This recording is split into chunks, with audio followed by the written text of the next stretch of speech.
Good evening, everybody. It's David here with Bass Upfront and Resonance, and I am overjoyed to be sitting here with Nikola Adamovic of Adamovic Basses. I'm sure you're all very familiar with the name, and this is one of the first episodes for Resonance, sitting down with the craftsmen who build the artwork that allows us to create our artwork. So the first thing I want to do is raise a glass to Adamovic. Cheers. Thank you, Dave. Cheers. So we're here in Bologna, Italy for the Bologna Bass and Guitar Show, which is in its second year, and it's really turning out to be a very, very good show. Are you doing Mannheim? Yes, I will be in Mannheim. Yeah. Absolutely. I love that show. It's one of my favorite shows of the year. Me too. Yeah. Yeah. I mean, the room that it's in. It's awesome. Yeah, the building. It's so German. That too, but it gives a very nice atmosphere. It's really nice Yes. building. Yeah. It's so much more civil or civilized than NAMM is. Yes. Not to shit on NAMM, but NAMM is so. It's a cacophony of sound where if you don't go outside every hour just to catch some silence. Yeah, it's terrible sound, but it has its charm because of that. Of course. Absolutely. But Mannheim is completely different. It's a silent show.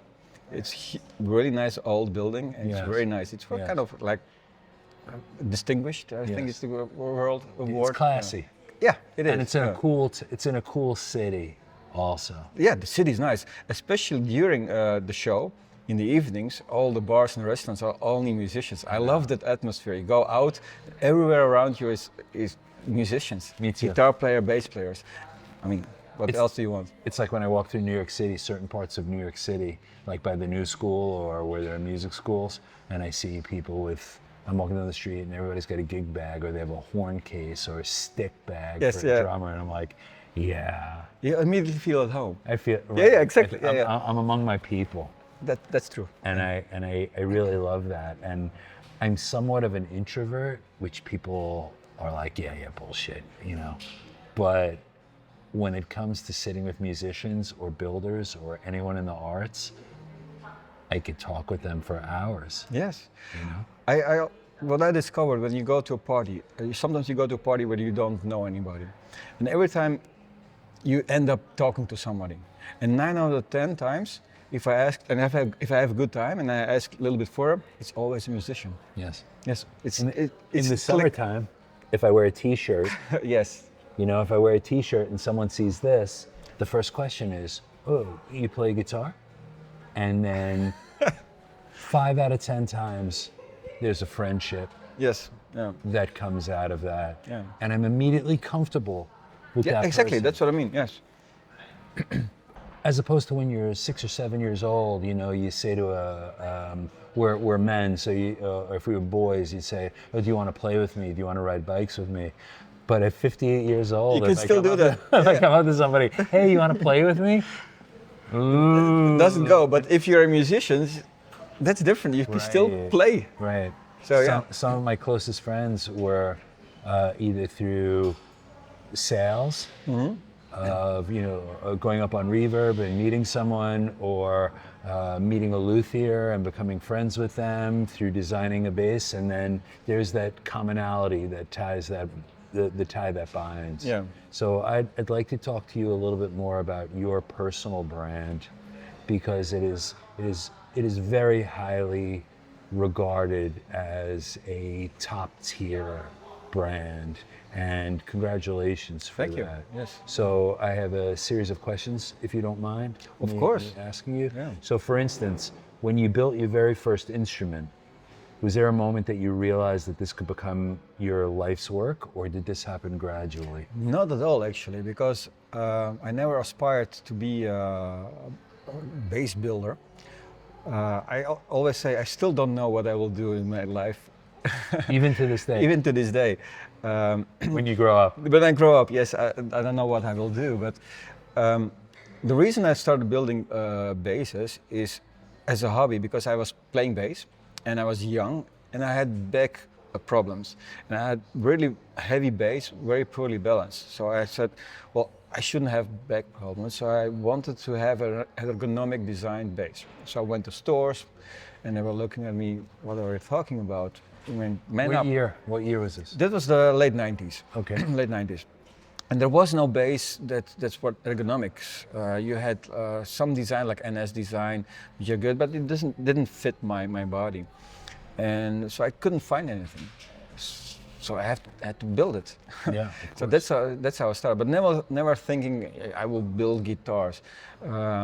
It was just out of necessity. And when I started, I bought just a neck and a couple of pieces of old wood. And I started carving, and I never finished them. I just had them rough, and just to see if the ergonomics I made are different. And I had the straps where you hang your bass on, and I had 10 pairs, and I put them all on one bass, and I just switched them off and to see Why not? why not. Where is the best position? So my pins are in completely different position than industry standard. I've never seen some similar things. Well, lately they start to value the ergonomics. So this is the reason why I started, and I. So you weren't formally trained?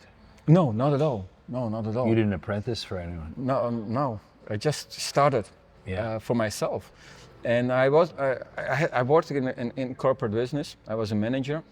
I didn't like to do that, and I went for a year, like a pause from work. And I thought I will travel, and then at that point I thought, well, maybe I should go to guitar school in the United States. So I went to the United States, Phoenix, Arizona, RV guitar school, as a, not even thinking at that moment I will do something with it. Just enjoy a year off. And I went there and I really liked it. And I went, after 7 months, I went back to Holland. And I wanted to be in the music business, but it was, I think, 2001, and it was very bad period for music. So I wanted to be a manager in music or something like that. Not a musician, never a musician, but always surrounded by music. And I asked around, look for a job, but it was very difficult. And while I was looking for a job, I was starting to build basses, and I played on stage, and everywhere I came, people, oh, what's this bass? Can I have one? Now I'm just building it for myself. Right. But after a while, why not? Okay, I'll build one. And it slowly graduated, and never thinking about that this will be my earnings. Are you a one-man shop?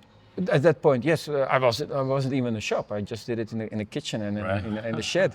Right. And when I started the business, at that time, even if I started officially business, I wasn't thinking about this is going to be something I will do for the rest of my life, just temporarily, to see how it is to have a business. And then in 2009, my place burned down, complete to the ground. Wow. And Your workshop? My workshop, yes. And I had already a dealer, and I sold, and I did a lot of repairs. And that was the moment I really had to decide, what do you want to do with your life? Start all over again, or just go do something else and do this as a hobby? But you love to build? I love to build, yes. Okay.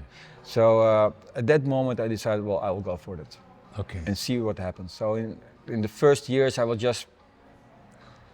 had a business, but it was not my main income. It was just a little bit repairs, a little bit building, experimenting, which was very good because the experimenting is very important. Of course. Yeah. Failure. Exactly. Failure Yeah. helps you excel you further than Oh, anything absolutely. You learn most from failures. But in 2009, I thought I was ready to do serious design, serious bases, and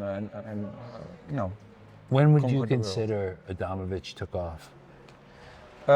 Soon after, because my mindset was different, because I had to start all over. When you start all over, you build up the shop differently, more economically. You move faster, and you already have the experience, so everything was better. The instruments were better, the workflow was better, and soon after it took pretty.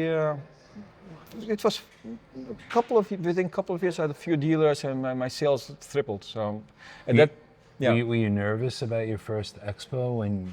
What was your first expo? Like a show? Yes. I never did a show. No? No, it was very strange because people ask me often, how did you build that brand where you can sell more than you can build? And I said, I don't know, because I never approached a dealer. I never had any T-shirts print, no marketing, no magazines, but it's just mouth to mouth. Well, that saves a lot of money on the marketing budget. Yeah. Yes. And so, because I was never, even then, I was not sure if this was my full-time job. I was serious about it for first time, but I wasn't like, okay, this is what I want to do until I'm 65 or something.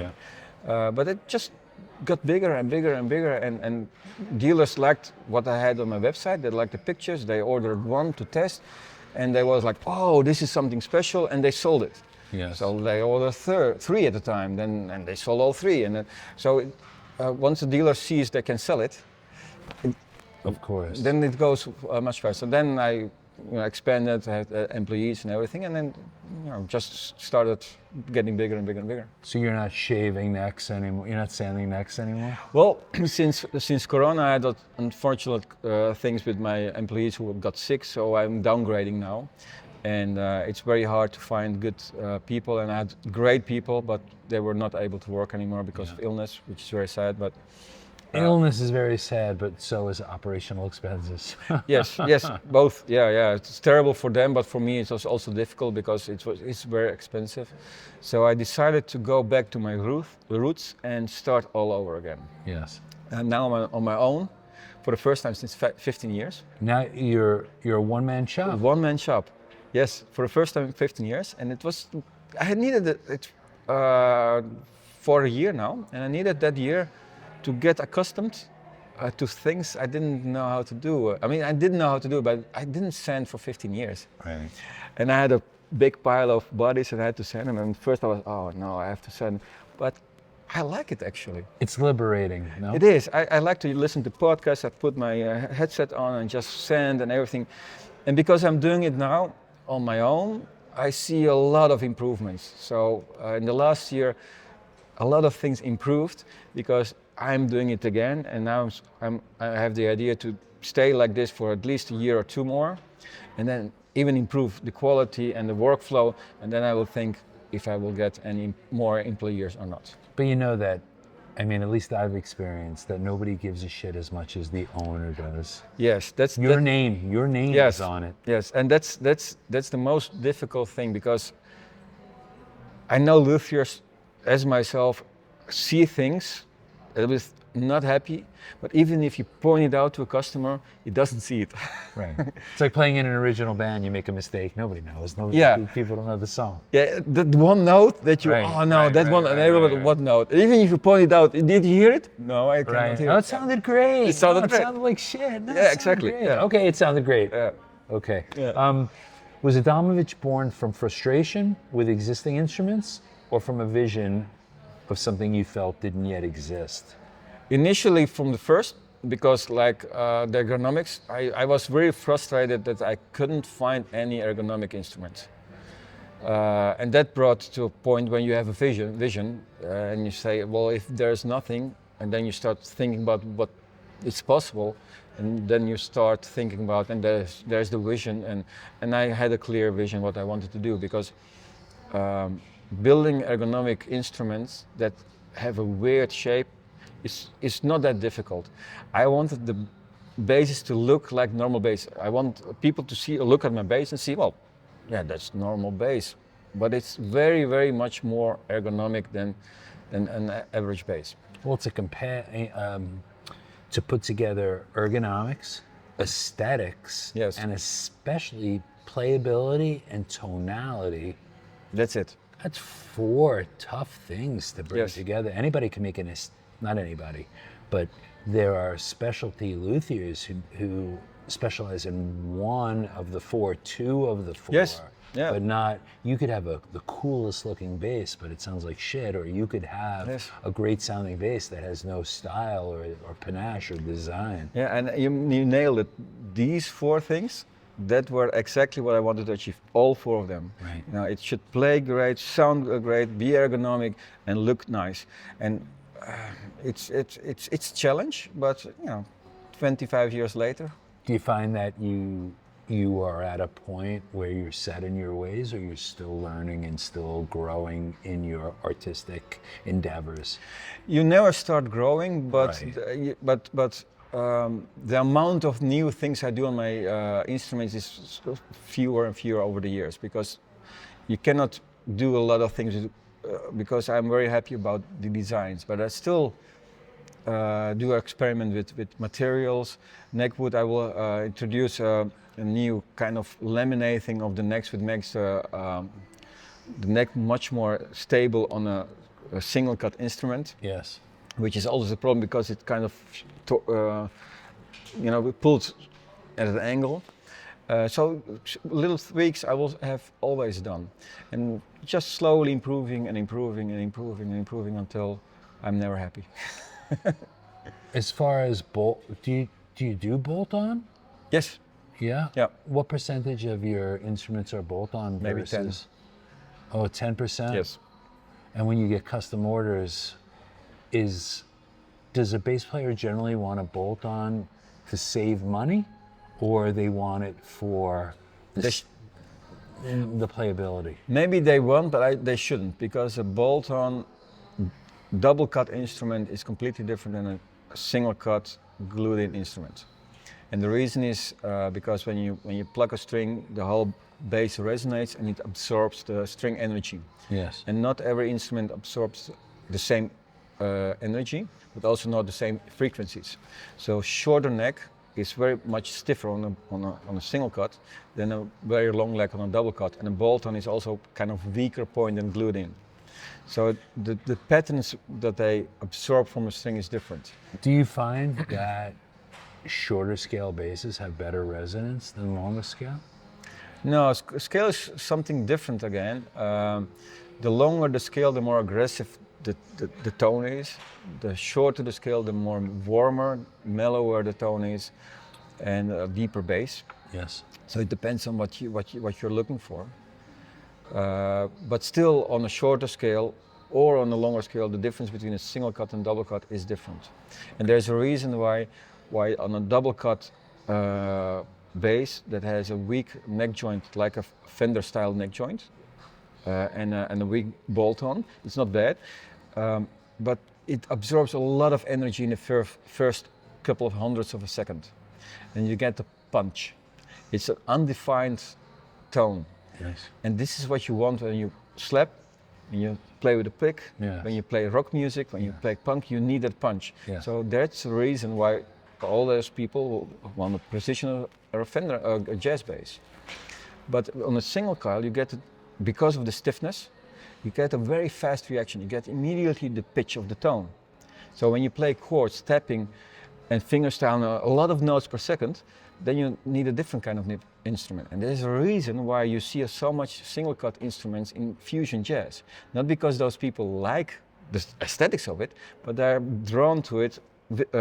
They hear the things they want to hear, the fast response. So this is the difference. So if somebody said, I would like to save some money because of the bolt-on, I say, what do you like? And if he says, I play jazz, a lot of notes, a tapping, maybe you should go for a single cut. That's smart, as opposed to just taking their money and mass producing whatever they want. Oh, I never do that. You know? No, I never do that, because I think about 97% of my direct customers are still, my bases I built for direct customers are still with the original owner. And I want to keep that. That's keep impressive. Yeah, I want to keep it that way. But you never see an Adamovic bass. On reverb. No. No, I know. No. I know, I look. Yeah, I know. I look, I feel bad, Yeah, no problem. But there's a reason for that, because I want the customers, my goal is to have a customer getting a bass that becomes a favorite for the rest of his life. Right. That's my goal. Right. So if you sell something that's not perfect, it will not be good for the company in the long run. Of course. Yeah. You know, they see a lot of companies where there's just small builders, small batch builders that have so many of their instruments on reverb. I think to myself, why? It's very telling. Yeah. You know, it's very telling. If someone plays an Adamovic blindfolded, What do you hope they feel before they even know what brand it is? Actually, that's very easy because if they play blindfolded, especially standing up, they will feel the ergonomics. Yeah. They can let both hands go, both of the hands, and the instrument will stay in the position. If you move, the bass goes with you. Are you constantly checking neck dive while you're building? Or you have it down already that you know? Yes. Yeah, I know what to do to have almost every body shape where the bass is just where it needs to be. When you take custom orders, are you taking body shape into I used to do that. body shape into consideration? I used to do that, but I discovered the more I built, the more I got to the same place for a guy who's a little bit bigger, Yeah. or a very skinny guy. Yeah. And I discovered that they need more or less the same thing. So 95% of the people would end up anyway with the same design because my bass are carved in a shape that falls around You your get the body. belly cut. Belly cut, a different one than usual. Yeah. Right, right. Yeah. I hate that expression, belly cut, because I'm a guy with a belly. So, at what point did you stop thinking of yourself as a builder, right, and start thinking of yourself as a brand? Very early on, because most people do not know, but smaller guitar builders and bass builders are not the richest people you will meet. Yes. So nobody does it for the money. Everybody I know, and that's a lot of people in this business, they all do it because it's their passion. It's very hard to make a living out of it. But to be able to make a living out of guitar building, you have to think about it as a brand. So it's a balance between the passion and the brand, and I was always thinking about that. I'm not going to drop names, but at these shows, I'm a collector with basses made from all over the world, either custom built for me because I was fascinated by the builder and the style of bass. And when I go to these expos and I ask a builder, they tell me all about their bass. And I say, I've never heard of this bass before. And again, I emphasize that I'm a collector because I'm always looking for something new, something interesting. Yes. And they tell me this bass is 6,000 euro. As an American, if I have 6,000 euros, so what was it, 7,000 US dollars, the whole world is opened up to me. Yeah. I go on Reverb with $7,000. I could buy an Adamovic. I could buy a used Fodera. I could buy an Alembic bass. There's so much. How can you afford to? How do you expect to break into the marketplace? So it must be very, very difficult. It is for these guys to make it. But they must love the craft so much and being a craftsman. Absolutely. You still have to pay the bills. All of them. Every builder, like I said, I know does it because they love to do it, and the downside of it is it's very hard to make money, but it's similar to musicians. There's a lot of musicians that dream of getting rich, but most of them will never be rich, but they still play music because that's a passion you have to follow. It's kind of almost you have to do it, and I think the guitar builders are the same. Yeah, I mean, I completely agree with you. I don't see these guys getting rich. Have you ever built an instrument that you simply couldn't let go? Because you told me that okay, let's not get into semantics here. You play bass. Yes. Have you ever built something that was so good that you couldn't let it go? No. So it's the money. It's not just the money, but... and it's okay if it is. No, it is not, because I don't have a favorite bass, because I think there is no favorite bass. It's just the best bass for a person. Right. And when I build for myself, I know what I like, and I can always build another one. This is true. But what always happens, if I have a bass and I say it's my bass, everybody wants it.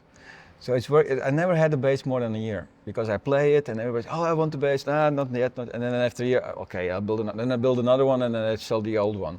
So that I always did that. So I'm accustomed to it. So, Yes. Okay. yeah, and somehow if it's a really really good bass, I am happier to give it away to somebody who can do much Fair more enough. than I can do because I'm not a bass player. Like, It's a great answer. yeah. And you never decided to dip your toes into the guitar world? Oh yes, I built quite a few guitars, but I never put I've them. never seen an Adamovic guitar. No, but I never put them online. I never sell them. Will you make one for a friend if they ask you?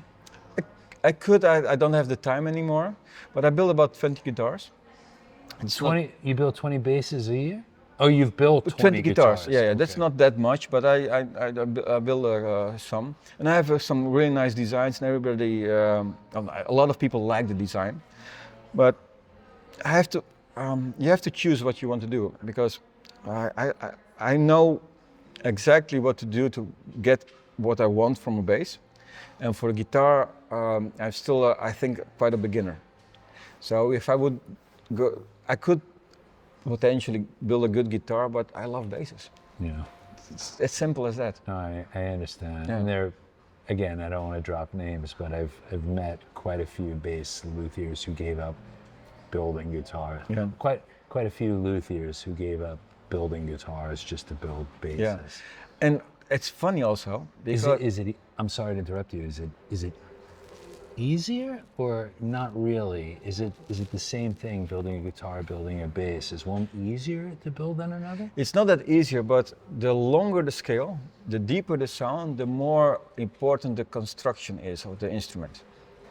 The neck design and the stiffness, everything. The higher the note, the shorter the scale length, the more the pickups are important.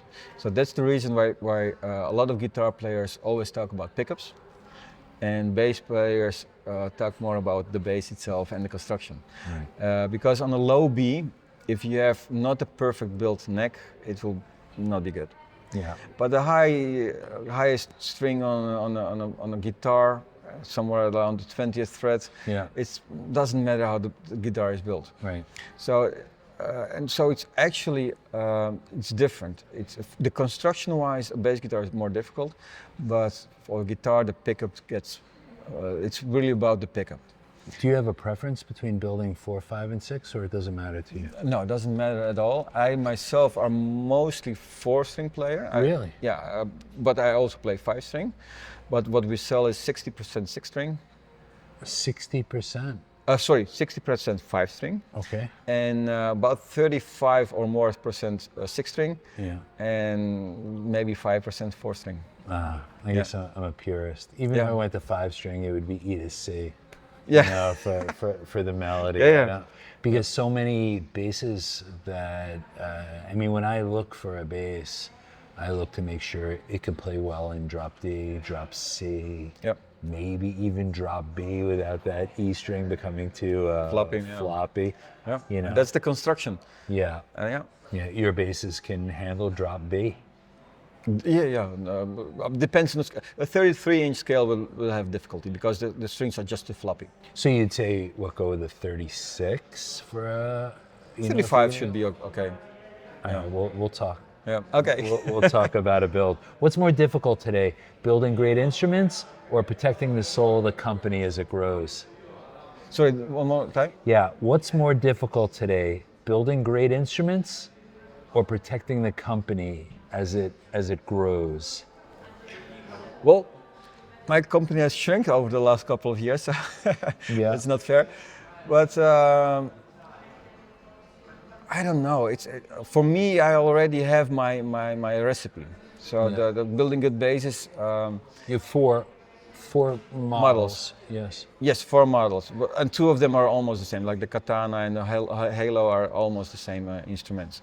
So just 3, and I had a lot of different models, but every time I bring a new model, one of the old ones has to go because I want to improve. And So you want to stay with 4? 4, mostly 5 if I have a diversity, but not more. Okay. Yeah, and 3 is maybe too little. So that's all I want to keep. Do elite players generally know exactly what they want, or are they often searching for something they can't yet articulate? So basically, are you helping them build, or do they know elite players, pro players? Yeah, they're people, Yeah. just like everywhere else, and some of them really know what they want, and some really elite people with 30 years of career with huge amounts of very awesome projects don't know even how to explain what they want. Yeah. So it's just like all other people. And you have the same with amateurs. Some people exactly know what they want, some people just don't know. So it depends very much. What are the questions that you have?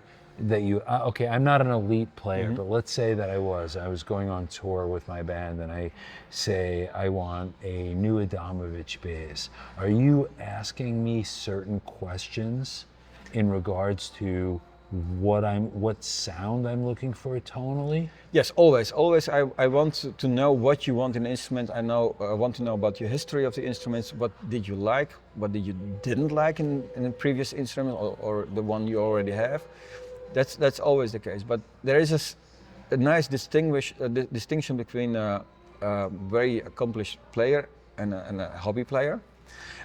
And the more precise somebody is exactly how he likes it, the more amateur it is. I found that the really experienced players, they can get the sound out of anything. Yes. It's in the And hands. if it's a good bass, they just hear differences. So a good bass will inspire them to play a little bit more fingerstyle. Oh, this one is with a pick. So they're usually less picky because they want to be inspired by an instrument because they know what to use, what instrument to get for a certain gig. And they want to have a palette. They want to, oh, this gig, this instrument. This gig, oh, this is the song for this instrument. And they value different things. And somebody who is an amateur has one instrument usually, and he wants to play something, and he has the sound in his mind in a certain way or a certain setup. They're usually more peculiar about the setup, how to adjust the bass, and what would they like, while a professional player looks inspiration. So if I tell you that I am predominantly a pick player, I play in a 3-piece instrumental proggy rock band. I like a Rickenbacker growl, like if I say to you, I like a Chris Squire type of crispness to my sound. Do you already picture in your mind what you're going to start building? My first question, do you play with a pick of your fingers? Okay. And if I say I'm 70% pick, 30% fingers, but pick is where I'm playing up on stage with. Yes. You already know? Yes, bolt on. Really? Yes. Bolt on for the attack. Yes, because you have pick and you usually play, I think, a little bit more rock and fusion. Rounds, I want that punch, I want that low end. It's not so much about the mids to me, it's about the low end and the high end. And you like vintage style instruments, you like the old, that makes sense because these instruments are made for music that you like to play. Yeah. So I wouldn't say like a katana for us is designed for like Moto Fukushima, one of our players. Oh. He's an awesome player. Moto is your artist. Yes, yes. Moto is insane. Just, I have no words. Yes, he's an insane player and even nicer person if you know him. It's an incredible person. I wasn't going to ask you, but how did you come about getting Moto as an artist? Also, he approached you. No, an accident because my distributor from Japan knew him, and I told my distributor I'm building a bass that's designed for somebody who plays fingerstyle and like a lot of chords and plays like high on a fretboard, and he wants and with a warm sound yet very clear. And he said, I know somebody who would like that instrument. Who is that? Moto Fukushima. Okay. And did you know him beforehand? No, I didn't even, not at all. So I said, oh, but maybe we're going to see contact, and it's a prototype, so I would like to have some feedback. But he was kind of endorsed or almost endorsed from a New York company. I will not say which one. Of course. And It's already in my head, but okay. And he was like, I like the bass they have. I'm not sure. And I said, I will send you. And he was like, I don't know. I don't want anything else. I said, oh, no problem. But I don't want to sell you something. I just want to have the feedback because I heard some of the things you do, and it's exactly the kind of player that I had imagined for this instrument. So I will send it to you, and you just send it to my dealer after you're finished for a couple of days. Yeah. You never got it back. No, actually he received it, and like a day later he called me up, and I said, yeah, oh yeah, I want to have it. Do you still get a thrill from that, or is it honestly, businessman to businessman? Yeah. Do you still get a thrill from that, or is it just like, okay, it's another order? No, it's not another order. No, it's I still get a thrill from it, especially somebody as good as Moti Fukushima. He knows what he wants, and he has a I mean, you know how the sound you can get out of his finger. So he needs a special instrument. So this is like, I mean, this is the best thing I can imagine, but. Not just because it's good, but I also get it from amateurs who say, this is the best bass I've ever had. Or my biggest compliments is, I have a huge collection and you ruined it for me because I only play your bass. I understand. Yes. No, I understand. Yeah. I understand what that's like. Yeah. I have all these questions here, but I want to vamp and ask you all these questions based on what you're telling me. What's the detail on an Adamovic bass that most players will never consciously notice, but you obsess over constantly, that most players won't even know that you obsess over? Yeah. How much time do you have? Yeah, I got time. How much time do you have? No, actually, like all the builders, they're building themselves, like the small builders, you obsess with everything. But what people will not know, like we told, is the ergonomics, but once the people know my bass, they are expected. But I want, the most important thing on a bass is the setup. And for a good setup, you need a perfect neck. So the neck should be stable, the frets should be leveled perfectly, and that's the engine of the instrument. So that's very important for me. Does that make you a little nervous that when players, they get you set it up perfect, it leaves your shop perfect. Mm-hmm. I'm speaking as a bass player now. And then they want the action a little bit lower, or maybe there's a little bit of a dip in the neck that you intentionally put in there. Mm-hmm. And so they take a truss rod, or they take an Allen wrench. Yeah, and a truss rod. Does that scare? Is that like? No, because the main thing of my instruments always, I want to build workhorses, like the instrument to be played. Yes. And that means you have to set it up. So I like it when people, often they ask me how to do it. Well, this is how to do it. Don't be scared. They're meant to be adjusted for the player. Right. But when I ship the bass, I often, how do you like to have it set up? So in your case candy, does it come with information on how to set up your basses? No, because if they have questions, they can always email me. I'm not a big company that has like folders and things, so yes. I don't have that. But they have the tools, and almost all of my clients are experienced clients who know how to set up a bass. So you think that is what you obsess over? How you send the bass out set up, ready to play? It's not a setup I'm obsessing about. I'm obsessing about making the bass so it can be set up like the customer. Okay. So the neck should be perfect. I'm obsessed about making the bass perfectly in a perfect state so they can be set up perfectly. What's the most perfect part? What is the most important part of the bass? Tough question to ask, I know. Or easy question to ask, tough question to answer. Yes. What's the most important thing on the bass? The bass? Yeah. Okay. Yeah. Fair enough. It's everything. Yeah. Okay. It's everything. Okay. 20 years from now, what do you hope musicians will say about Adamovic basses? I don't know. I hope they're still enjoying playing them. Yeah. Because not just me, but most of the high-end luthiers make basses that will probably be here in 50 or 100 years. The quality of those instruments are usually much better than what you can find in a store. So these instruments are made to stay, to play forever. And this is, I think, leave a legacy. Yeah, you want to leave a legacy. I want to be a very old man and walk like and see on the stage and see my bass there. That would be I awesome. understand. Yeah. You know, I have a lot of respect for Mike Padula. Yeah. He went awesome. out and I don't mean to be rude to bring up another luthier's name while I'm speaking with you, but Oh no, Padilla, I was a fan before I started off the design because he thought out of the box, and I really like that. I don't care for the aesthetic until I played one. And that's what it said, the 4 things. Everything should be perfect. Right. Yeah. Right. Last question.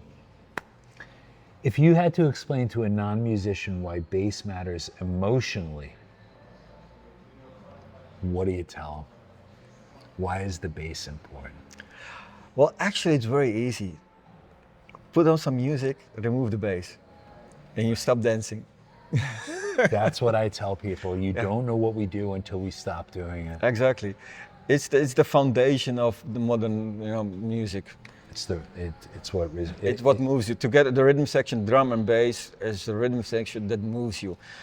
And that's very important. I tell my fiance that all the time. I say, you see you dancing over there, you know why you're dancing. And she says, yes, I know the bass is why I'm dancing. Yes, but it is. It is. Yes, it is. And you know what? I'm a big reggae fan.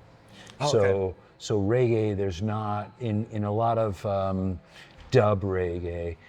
There's no like a verse, chorus, pre-chorus. Different aspects. It's very repetitive. So what they do is dramatic pause. They'll drop out the drums or they'll drop out the bass for 8 bars, 16 bars. And you don't really notice it's gone until it comes back in. Right. That's where the bass. It's at. Yeah. That's the bass. And this is why I choose the bass. And man, it's been really nice sitting down talking with you. Absolutely, likewise. And, yes. I mean, it's very, very nice, and I appreciate your time. And meeting up here in Bologna is very, very cool. It's the best place to meet. Yeah. I mean, it's very, very cool. And we have some plans coming up in the future. We won't discuss now, but as soon as I turn the camera off, we have some business to discuss, some pretty cool things going on between Adamovic, Bass Upfront, and Resonance, and so there's more to come. And Nikola, thank you. Thank you very much. Thank you very much. Awesome. I truly appreciate the time. Me too, absolutely. Okay, y'all, thank you very much. I hope you enjoyed this video and this time we spent with Nikola.